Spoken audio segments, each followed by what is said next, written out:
Hello, Logic Up people. Welcome and welcome back to my channel. Um, as you know, my channel is all about using logic to figure out things and hopefully come up with a solution or at least an explanation of why things are the way they are so that we can improve. Because if we don't know the root cause of anything, then we're not going to be able to solve anything, right? So that's why I'm doing this channel. Okay, the subject for today is reward and punishment, particularly for kids that are, still in their impressionate years. I have children myself, and what started was back in the 1990s. I remember this reward and punishment system that's being introduced into our schools, so that it can regulate children's behavior and give them rewards for good behavior and punishment or at least unpleasant things for bad behavior. The idea is to encourage good behavior so that they can repeat good behaviors and discourage bad behavior. On the surface, this looks very, very logical, right? It sounds great. Yeah, you give them rewards whenever they do things well, and you don't give them rewards, or you bring it to their attention somehow that it's a bad behavior so that they don't do it again. Okay. But here's the problem with that. 30 years of practical data on that now comes out. Okay. What happens when you do that with kids in everything, right? They learn that in school, and even teachers encourage parents to do that at home. I know parents that have a system at home like that too. They have a board, with little magnets on it that they can put on. You earn 1 point, for doing well, 2 points, and keep doing that until they accumulate a certain number of points, and then you give them some sort of reward. Sometimes it's money, $1, or sometimes it's candy or whatever, their favorite toy or whatever it is. Sounds very logical, okay? And I implemented some of that myself. But now I realize that here's what happens when you do that. 30 years of data now, okay? We have that. We have created a society of people that will not do anything for anybody unless they have a reward of some sort. Think about it. And for those of you who are still single out there, okay, especially women, okay, I heard this from a lot of complaints, from women, and that is the guys that ask them out, okay, expect something in return before they take them out on a date or before they spend any kind of money on them. That's the kind of result you get from training people since they're young using this reward and punishment system. They learn to expect trinkets, reward something. Otherwise, they're not going to do anything. You see that? You see how annoying that is? And some take it to the extreme, as adults, in the dating scene. They say, well, I just paid for your dinner. You're going to give me something? Why should I pay for you if I don't get anything in return? You see? And so, and the girl already went to dinner with him. So she feels obligated, okay? She feels obligated, and then she has to sleep with him. And then she always feels bad afterwards, and she gets pissed off, okay? You see that? She feels slighted. She feels used. She feels, set up, right? That's the kind of results you get from using this reward and punishment, training for kids. Now, I'm not against ways to get people, to kids and adults even, to follow the law, right? To follow the rules of the game, okay? So that you don't have chaos, right?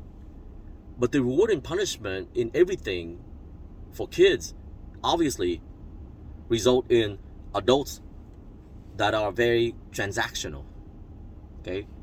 And it comes out very clearly in interpersonal relationships, because interpersonal relationships cannot and should not be transactional. It's a relationship. It's not transactional. It's not tit for tat, basically. You do this and I'll do that for you. If you don't do that for me, I won't do this for you. Everything, every little thing.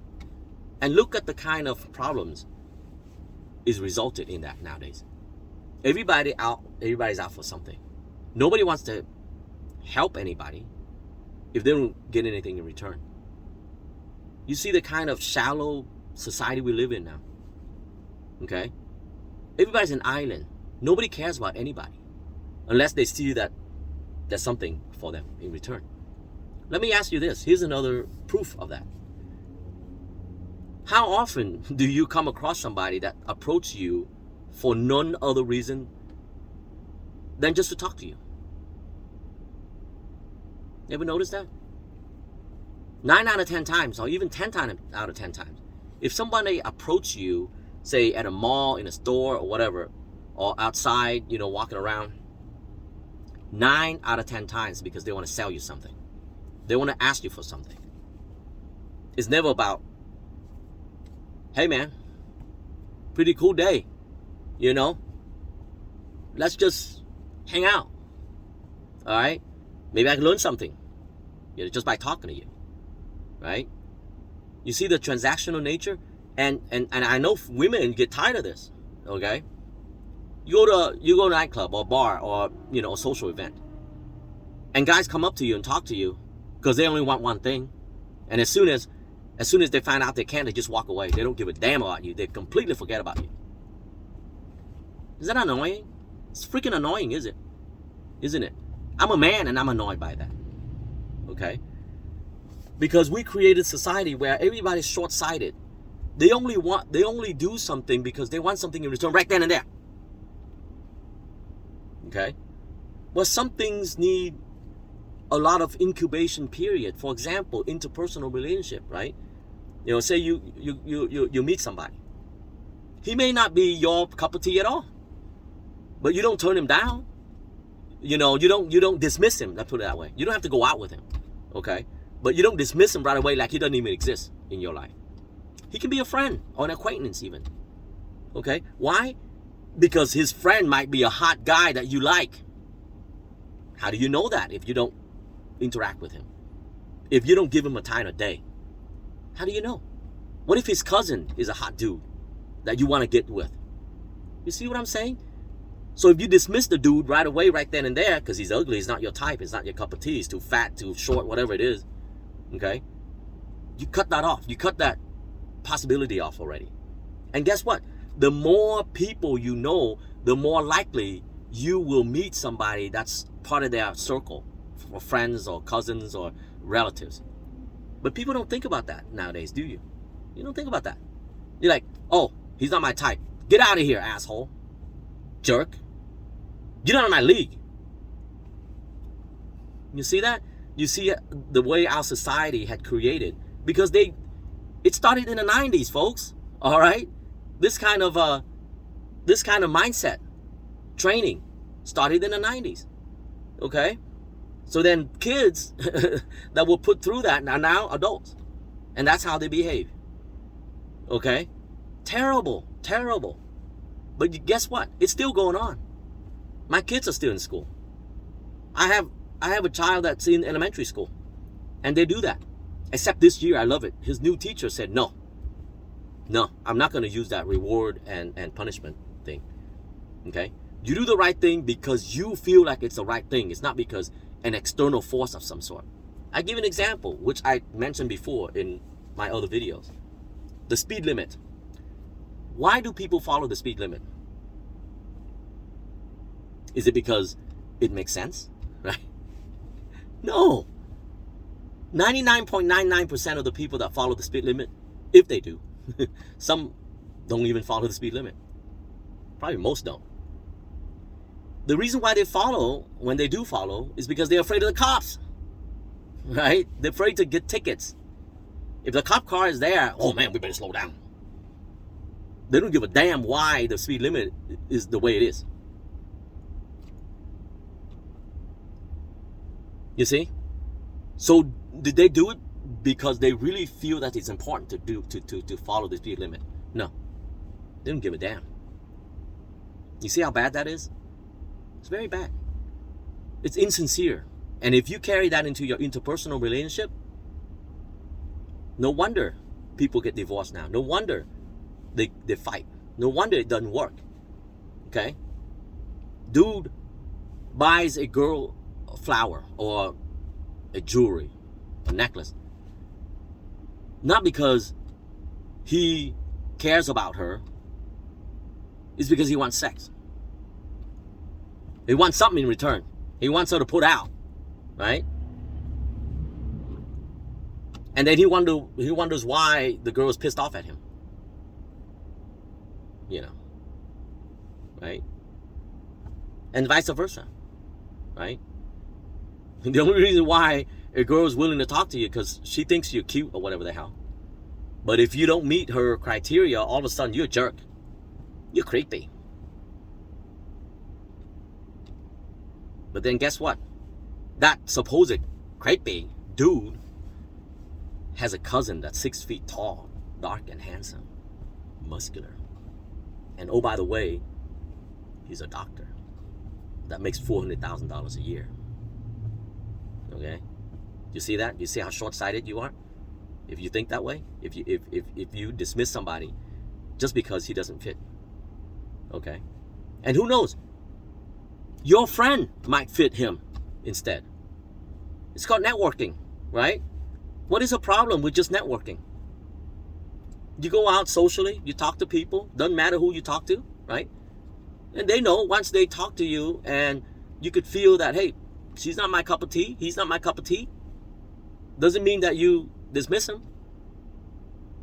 See that? Same thing with jobs, all right? Job interview, for example. Just because a manager rejects you for that job doesn't mean that you dismiss him right away and say, to hell with you, I'm never going to talk to you again. And your attitude will come out, right? It will come out that way. You being a jerk instead of saying, hey, you know, I really appreciate the interview. It's a great company. You know, I wish I could be a part of your company. But let me know. You know, let me know if you have other positions open up or, you know, for other companies, you know. So the manager might know somebody else from another company and say, you know, look, you know, Johnny is really good. We don't have a position that fits him in our company. But I heard that you have here. You know, here's his name. Contact him. You never know, is what I'm saying. You know, let's put it this way. If you cut somebody off, your chance of later benefiting from him is 0. Okay? But if you don't cut anybody off, okay, everybody that you come across, you don't cut them off just because you don't gain at that moment. Your chance may be 0.1%, but it's better than 0. Am I right? You see that? So over time, it accumulates. It becomes 0.2%, it becomes 0.5%, then it becomes 1%, then it becomes 10%, it becomes 20%. And all of a sudden, before you know it, you got deals left and right. You got potentials left and right, whether it's a job or it's the relationship. Stop being short-sighted, okay? Forget what you learned while you were in grade school with the reward and punishment system. It's bullshit, okay?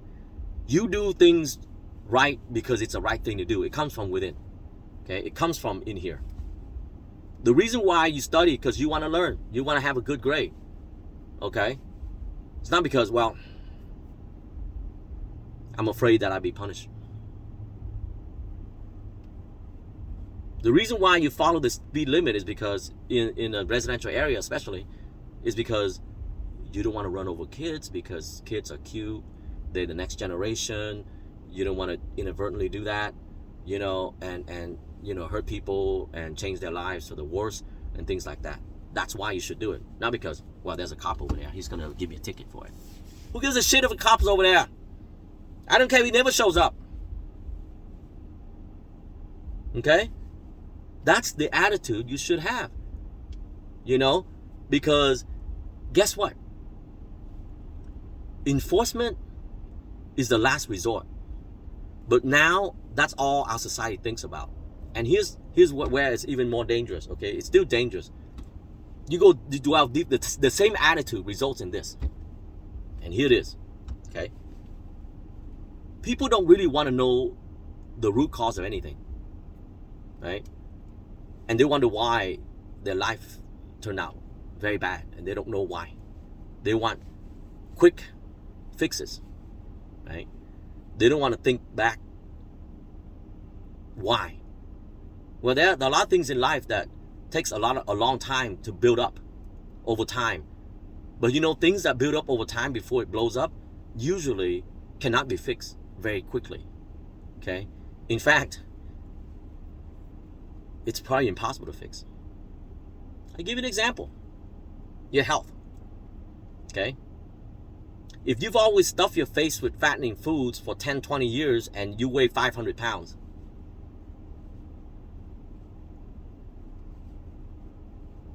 you're gonna get sick. And once you fall sick to such chronic problems, the chance of you getting out of it ain't gonna be tomorrow. It ain't gonna be next year even. Okay? And if you contract a chronic disease from that, okay, it'd be next to impossible. Okay? So another example, if you've been smoking for 20 years or 30 years, okay, and your lungs look like a sewer, okay, and then you contract lung cancer, guess what? Goodbye. No amount of science, medical science, will save you. Okay, but people don't think that way, right? They're like, well, it doesn't matter. We got modern science now.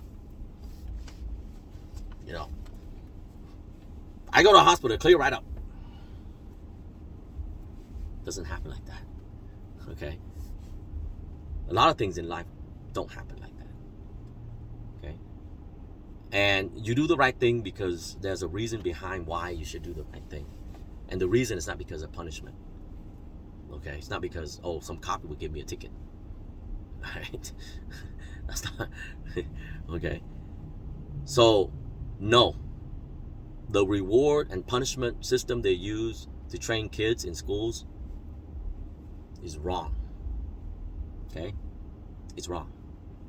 All right, it produced what the problems we have today. Serious problems in interpersonal relationships, because that's where it's most devastating. It most doesn't work. Okay? You give me something, well, I ain't gonna spend on you. I dismiss you because you're not 10 feet tall. And oh, by the way, I don't know why I like tall guys. Just because I want to show off to my girlfriends. Okay? Alright? And then they end up alone. Or even if they end up with a tall guy that beats them up or that are not compatible with them, they're unhappy, or they're like, well, I still want. No. You need to find out who the hell you are first. Alright? Deep inside. Okay? And once you know that, somebody for you will show up. Somebody for you. It could be a tall guy. It may not be a tall guy. But he'd be for you. Because he fits you. Because you know who you are. You see that? Vice versa. Girl, same thing. Every guy wants a supermodel. Right? But guess what? Supermodels are usually not very pretty on the inside. Why? Because it's human nature. If you have something already, you're not gonna develop another thing about yourself. Just like rich guys, right? Rich people. Not just guys. Rich people. Okay? Rich kids. If they grew up rich, why should they be good people? Why? They're not forced to, right? They get everything. It doesn't matter if they behave well or they behave badly. They still get money. So why should they behave good? That's human nature. You know, very few people can rise above that. Very few. Especially kids. Of course, kids don't know any better, right? They don't know any better. Whatever, the thing about human is, if you take a notice, the longer I live, the more I see that. Humans, all humans, take the road of least resistance. So if you grew up in a very rich family, the road of least resistance is to indulge in your money. Why should you work for it? Why should you labor for it? It's much easier to just go to daddy and mommy and get the money. You see that? All right? So, no. You know, you got to learn from the inside. And the only way to learn from the inside, oftentimes, actually all the time, is that you have to struggle. So don't shy away from struggling, because that's the only way for you to learn. Because people will not learn unless they struggle, unless they encounter something. Right? A lot of things in life that people really don't give a shit about until it happens to them. Why? Because that's the way humans are. Until it happens to you, until you personally have to deal with it, you don't really give a damn about it.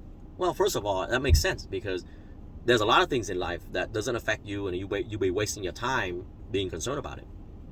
You know, so why even be concerned about something that won't affect you? Okay, but there are a lot of things in life now that affects you, because everything is interconnected. You know, and so you might do things that inadvertently cause something else that you don't like later. You know, like the issue of homelessness, for example. Okay, there's a big debate going on right now on one of the community forum about homelessness. People are very pissed off about the issue because, let's face it, you know, most people don't give a damn about solving the homeless problem if it doesn't affect them. Okay, we got a guy that complained, you know, wrote on there, you know, on the community forum, complaining that he was taking his daughter out to lunch the other day to their favorite sushi place, and there's this homeless guy that camps out in front of the restaurant. He stunk up the whole place. And so this guy's pissed off because he can't eat with that smell. So he ended up going somewhere else, and he wrote in, you know, ranting and raving about, you know, the homeless problem. He tried to make it sound like he's caring, but he doesn't really give a damn. You know, all he wants is the homeless out of his sight. He doesn't give a damn who did it, who does it, or how. Doesn't want to hear it. He just wants them out of his sight. That's most people. You know, but they don't understand that the homeless problem is caused by them. Okay, oftentimes caused by them. I'll give you an example. Okay, here's a fact: a lot of people deny it because they don't understand, or they benefit from it. That's why they deny it. There's more homeless people now than ever before, right? That's a fact. That's a numerical fact. You can't deny it. Okay. Why? What is it about our society that causes so many people to be homeless? I covered this before in my other videos. Okay? And common sense will tell you, not only common sense, but the data will tell you, that the wider the income gap, the more homelessness. Simply put, if housing costs, the higher the housing cost, the less likely that people can afford it. Right? So if income stays the same, but the price of homes become higher and higher, either the price to buy a home or the price to rent a home becomes higher and higher, at some point you're going to get people that will not be able to afford, you know, a place to live. It's common sense, people. It's not something that, you know, but people blame it on, oh, it's because of mental illness. Well, how do you get to mental illness in the first place? How do people become mentally ill in the first place? And there's data on that too. You know that? Okay? The wider the gap between the have and have-nots, the more mental illness you have. The more mental illness you have, the more homeless you have. Okay? All because of drugs. Well, why do you think they take drugs in the first place? Okay? Nowadays, everybody takes drugs, right? Most likely, you know. Except me, I don't do that kind of stuff. Either legal or illegal drugs, right? Everybody's medicated, you know. And some of these medication is very addictive, right? So, I don't do any of that shit, okay? But a lot of people nowadays do. So then they blame it on that, okay? While there's maybe some truth to it, but you know what? The more despair people feel, the more likely they're going to try to numb it with drugs, right? That's a fact, okay? And how do they become despair? How do they get to be that way? It's because of the changing condition. They work hard, they work 2, 3, 4, 5 jobs, or they have no jobs, even though they try to find jobs. They still can't afford a place to live. So eventually they end up out in the streets, so they despair, and so they give up. They don't want to, and so they get into drugs to numb their pain, and so they're hooked on drugs. And once they're hooked on drugs, there's no way they can get out of homelessness. Okay. So you got to be honest. You got to get to the root of the problem, instead of, looking at only the surface. But I'm getting too far away from the root subject, and that is the reason why you have problems today especially in interpersonal relationship, is because of the reward and punishment system that they teach kids nowadays. And it started 30 years ago. Now we have data to show that doesn't work. So it needs to be stopped. Okay. With that, thank you. Logic up. You remember, got to use logic to sift your way through. Life is complicated enough. We need to use our mind to analyze things and look at data if you can. If there's data, you got to look at data before, because everybody have biases, right? Everybody have bias, but you got to look at data to support why you believe in such a thing. And a belief without evidence is just that, a belief, right? So you can't make public policy on a belief. Okay, you have to support it by facts, right? Evidence, right? So if you think something is the way it is, you gotta find out the reason why they are the way they are, so you can undo, whatever it is that caused that. Okay, and that's how you change your life for the better. So once again, thanks for watching, and I'll see you next time.